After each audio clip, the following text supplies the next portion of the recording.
Olá, vamos à aulinha da semana de terça-feira.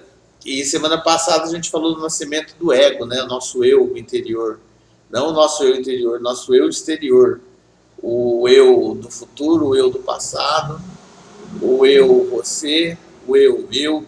São as formas de ego, né? Que a gente vai se identificar e entrar num desajuste, né, que as religiões do passado, por exemplo, os hindus chamavam de Maya, que é uma loucura, que os budistas chamam de dukkha, que é sofrimento, que o cristianismo chama de pecado original.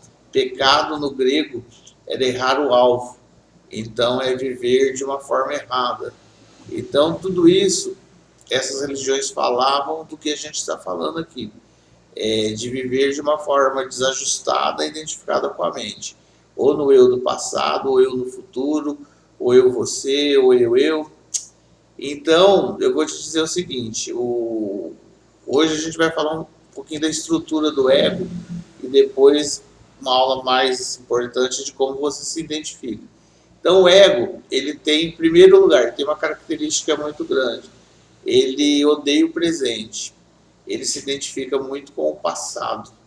Então ele busca no passado, na sua memória, alguma coisa sobre aquele assunto e traz para se empoderar aqui. Ele se empoderando, você se enfraquece.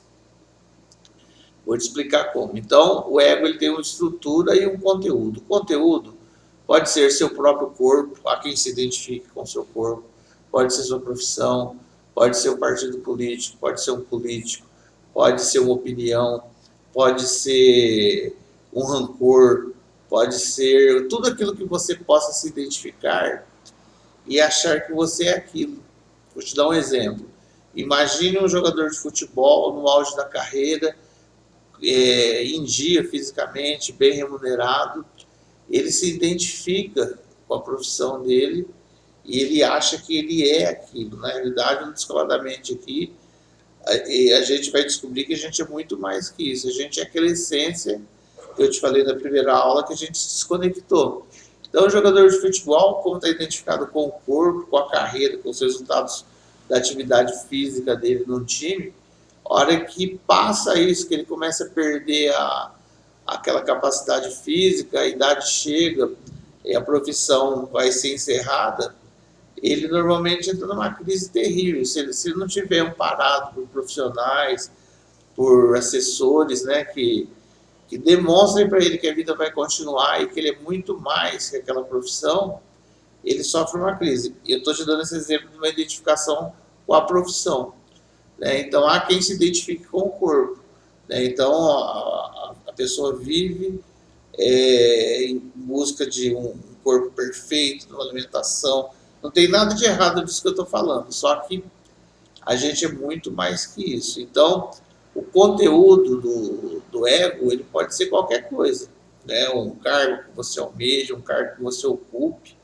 Então, o ego, sua mente se identifica com isso e passa a defender aquilo como se fosse a sua própria existência. A estrutura do ego é diferente. A estrutura do ego ela está ligada ao desejo, a cada vez mais, ao querer. O ego não é, e ele sabe que ele não é, porque você nós somos a essência, né, a centelha divina.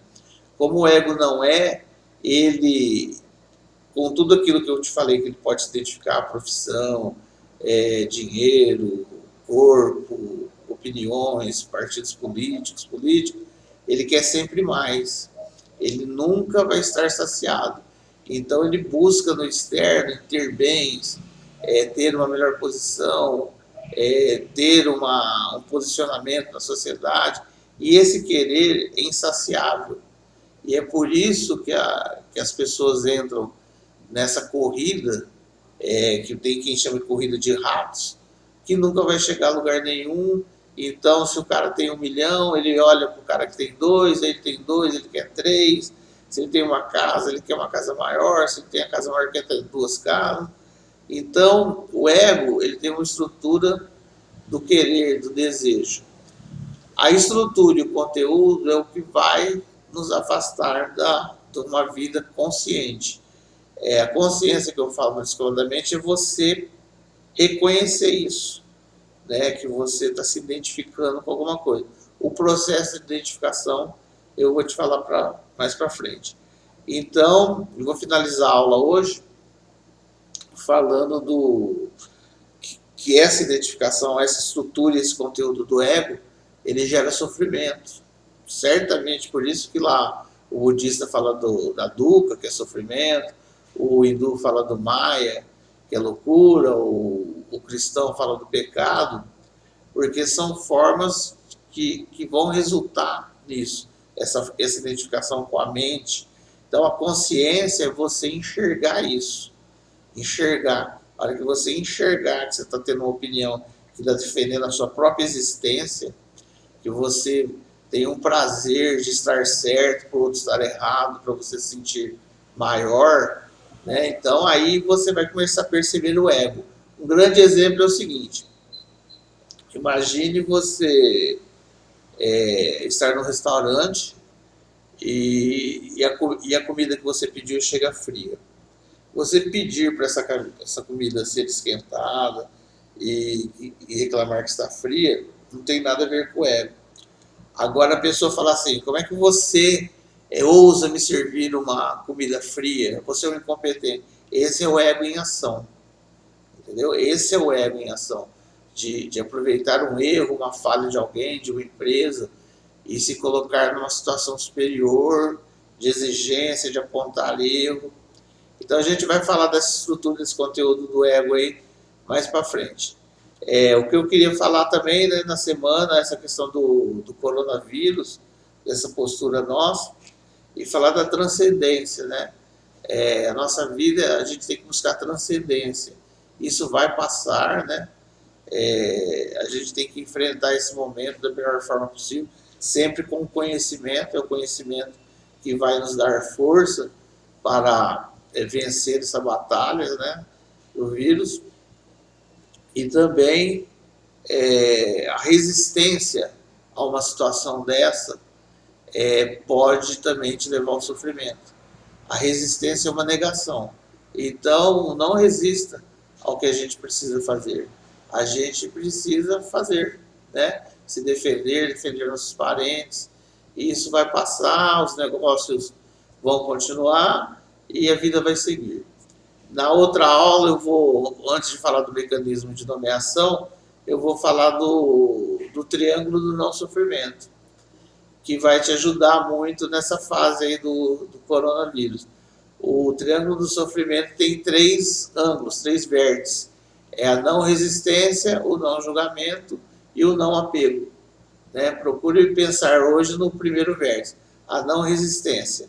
A resistência é sempre você negar alguma coisa, você se colocar contra. Não resista. E se você resistir, não resista à sua resistência. Não resistir à resistência de alguma coisa pode ser o grande caminho. Então até a próxima semana e vamos falando aí sobre o ego, sobre a mente e como que a gente vai se libertar de tudo isso. Grande abraço e tudo de bom.